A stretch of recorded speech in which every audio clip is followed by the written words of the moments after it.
Wow, hai teman-teman semuanya. Halo. Hari cerah, suasana dan cuaca yang sangat indah gitu. Di hari ini teman-teman, kita akan banyak belajar tentang pertanian bersama dengan ibu-ibu dari Kops Wanita Tani Puspitasari. Nah, kita akan belajar bagaimana memanfaatkan lahan yang sempit untuk mendapatkan hasil pertanian yang berguna untuk keluarga, rumah tangga, dan lingkungan kita. Nah, teman-teman, tentunya perlu kita ketahui kan pertanian yang sempit bukan menjadi batas atau penghalang bertani. Tapi yang spesial, hari ini aku nggak akan sendirian teman-teman. Aku akan ditemani 3 wanita cantik dari Fakultas Teknologi Pertanian Yogyakarta Catholic University. Mau tahu keseruannya, keasikannya, dan seberapa informatifnya? Langsung saja.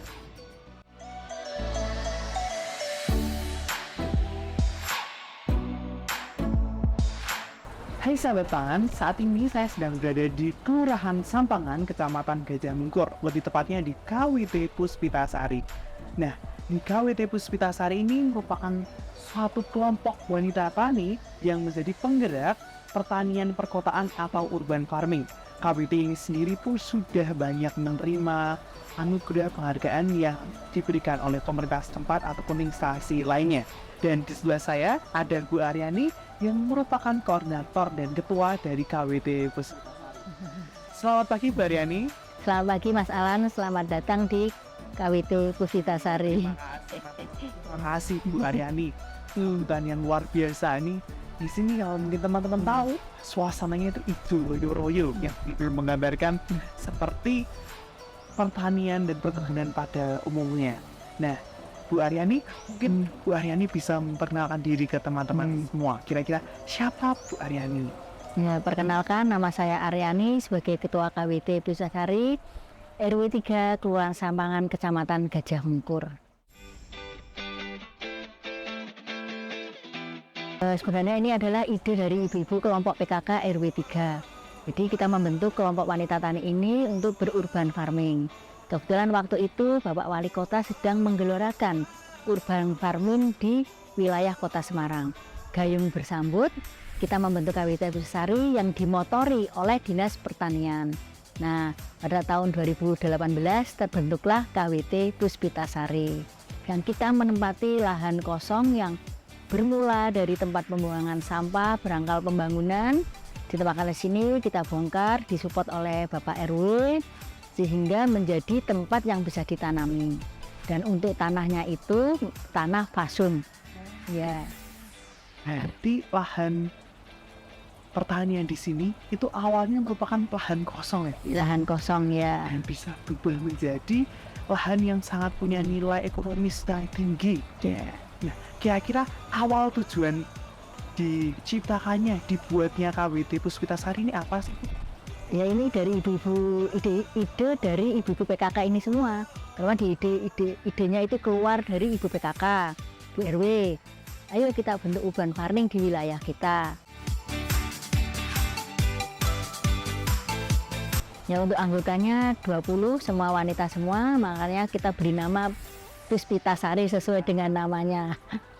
Ya. Berarti di masa-masa yang kita punya bidang tersendiri ya. Ya. Mungkin bisa disebutkan kira-kira bidang apa saja yang ada di KWT Puspitasari. Selain kita sudah dijadwalkan dengan jadwal rutin dari hari Senin sampai dengan hari Minggu, kita juga ada divisi-divisi sendiri seperti divisi pembibitan, pengolahan tanah, terus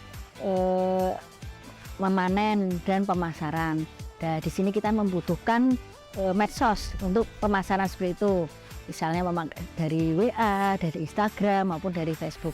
Jadi orang luar bisa mengenal lebih dekat dengan KWT Puspitasari melalui medsos. Berarti KWT Puspitasari ini sudah cukup punya banyak bidang yang memang para anggotanya fokus di bidang tersebut ya. Yeah.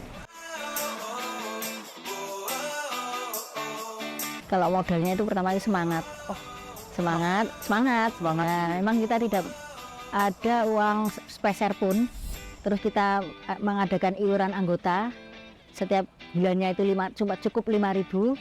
Terus kita mendapatkan bantuan berupa alat-alat dan tanaman, bibit semua dari Dinas Pertanian.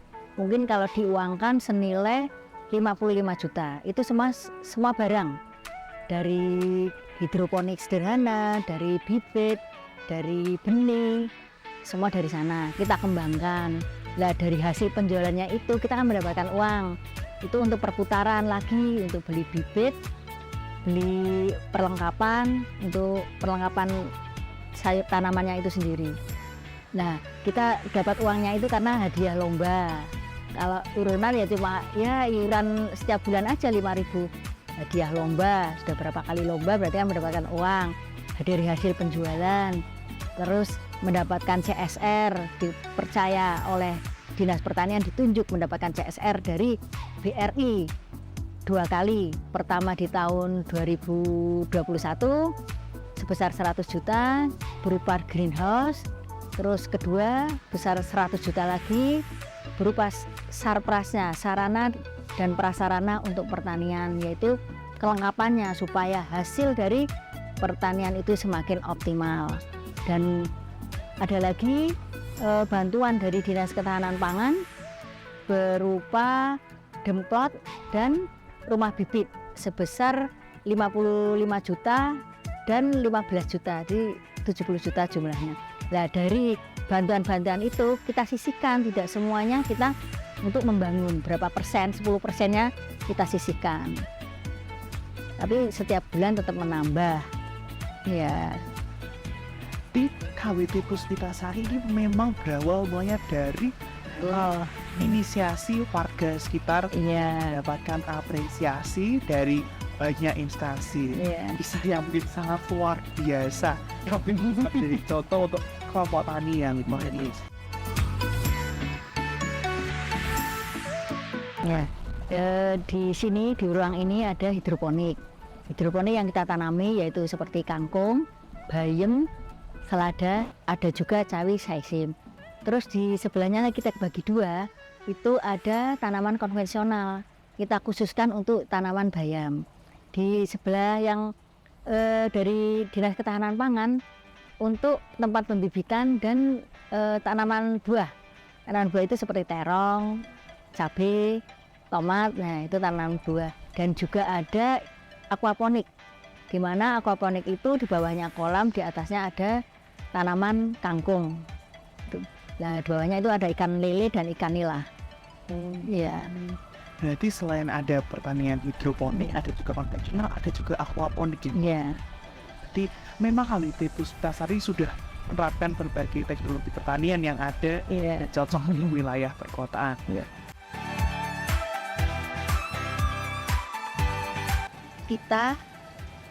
Kita sudah beli di ini ya, di toko pertanian. Lalu kita saring, nanti kita tata di sini. Terus selanjutnya benih kangkung. Yuk kita taruh di sini.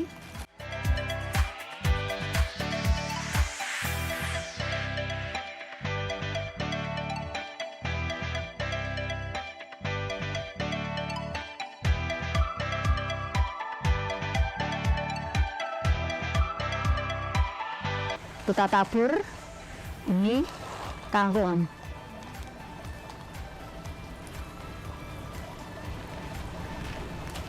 Kita tunggu 15 sampai 20 hari sudah kita bisa panen.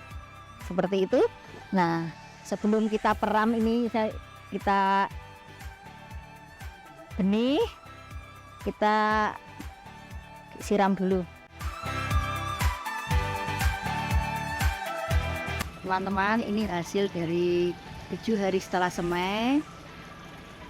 Hasilnya seperti ini, berarti siap pindah talang pendewasaan. Setiap hari kita cek airnya, kita raba untuk rohulnya, ini media tanamnya basah apa tidak.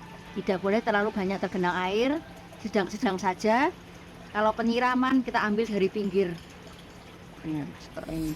Jadi kalau kita siram dari atas, atasnya yang basah, bawahnya untuk akar yang memerlukan air kering. Jadi nanti ininya busuk.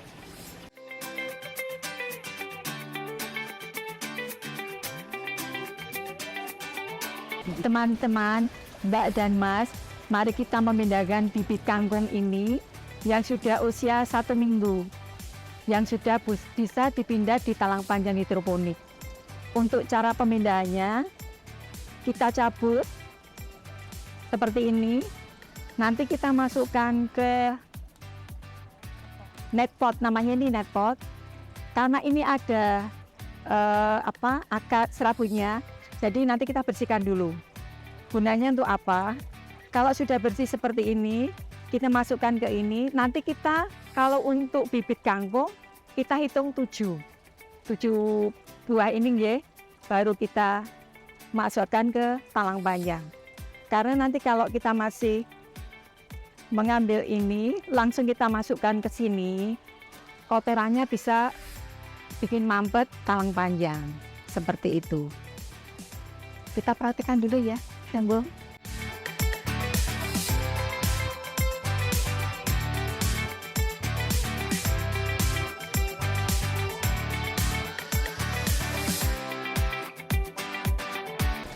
Setelah bibit kangkung kita pindahkan ke net pot seperti ini, mari kita pindahkan ke talang panjang hidroponik. Mari teman-teman kita pindahkan.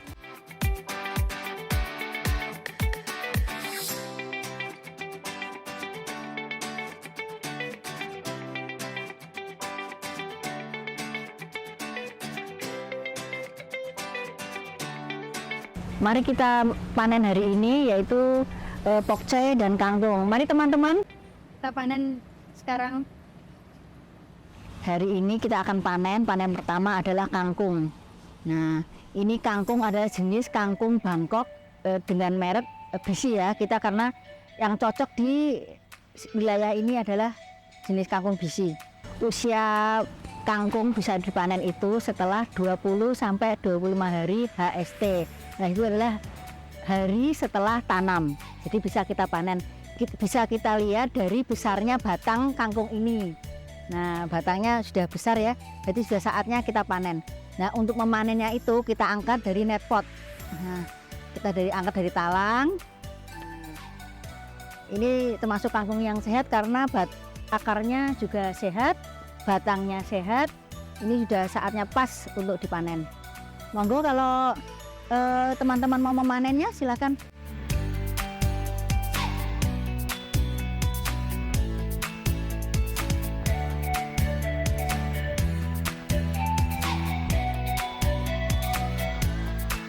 Sekiranya air itu di posisi di bawah 30 derajat, maksimal 29. Nah, kita sudah punya alatnya. Alhamdulillah sekarang untuk hasilnya seperti ini. Misalnya kita tidak menggunakan itu, pastinya karena air kan panas. Ini hidupnya di air. Seperti tanamannya ini kena jarang gitu loh. Jadinya dia tidak bisa berkembang, akhirnya kerdil. Kita sudah mengalami seperti itu. Jadi pakai hidroponik setelah tahun 2021 ya, pakai hidroponik talang besar sebanyak 1000 lubang, itu belum ada calling box, itu mesti gagal, tidak pasti panen 50%, mungkin cuma 25%. Alhamdulillah ada bantuan kedua dari CSFBRI, kita belanjakan dengan untuk sarprasnya itu mendukung, hasilnya seperti ini. Jadi airnya serasa di pegunungan. Ya, untuk pengemasan kita buang akarnya, kita lepas pohon selada dari net potnya, terus kita bersihkan batang-batang yang tua, daun-daun yang tua, terus kita masukkan dalam plastik. Nah,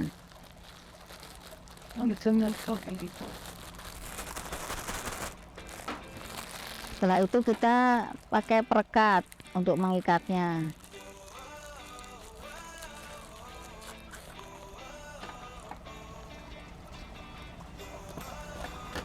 Nah, jadi bentuknya seperti ini, seperti buket bunga. Nah, kalau mau dijual di luar, kita tempel dengan stiker Puspitasari.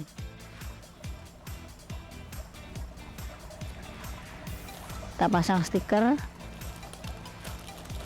jadinya seperti ini. Ya. Waduh Bu, wah, panennya tadi sangat menyenangkan. Saya dan teman-teman dari tim teknologi pangan dan teman-teman dari ST, wah, Iya. sangat menikmati panennya Bu. Ini sayurnya kalau bahasanya itu cantik-cantik ya Bu. Wah. Warna hijaunya hijau banget, hijau royo.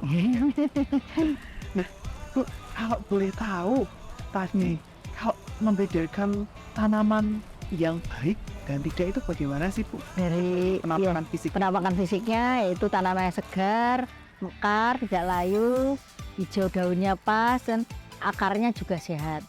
Kan kalau tanaman hidroponik itu dikendala di akar. Kalau busuk akar berarti tidak sehat. Ini jenis selada Caipira dari Indoseed. Ya. Kalau ini ada pokcai dari panah merah jenis Sinta. Ya. Kalau kangkungnya ini kangkung bisi jenisnya Bangkok. Gitu. Jadi ada sendiri-sendiri. Bangkok kalau kita memilih batang yang besar. Kan ada kangkung Bangkok, ada kangkung serimpi. Nah, kita memilih yang Bangkok. Gitu. Ini mungkin teman-teman kalau teman-teman hadir langsung di tempat ini dan menyaksikan ini sayurnya benar-benar gendut-gendut berisi dan warnanya sangat segar teman-teman, dan ini adalah salah satu contoh kemasan yang digunakan di KWT Puspita Sari menggunakan seal dan juga ada kemasan plastiknya dan harganya tentunya terjangkau ya. Belum Bangkok. Semuanya serbu. Wah. Serba 5.000. Serbu Ya. Mari teman-teman kita bertani, tidak usah takut dengan lahan yang sempit di perkotaan maupun di mana saja. Dengan polybag, dengan sejengkal tanah, istilahnya polybag, sejengkal tanah kita bisa bertani. Apalagi di perkotaan yang sempit, dengan pertanian yang modern seperti hidroponik tentunya akan menyenangkan untuk kita semua. Bertani tidak harus bergelut dengan tanah. Bertani modern sangatlah menyenangkan. Mari kita bertani untuk ketahanan pangan negeri.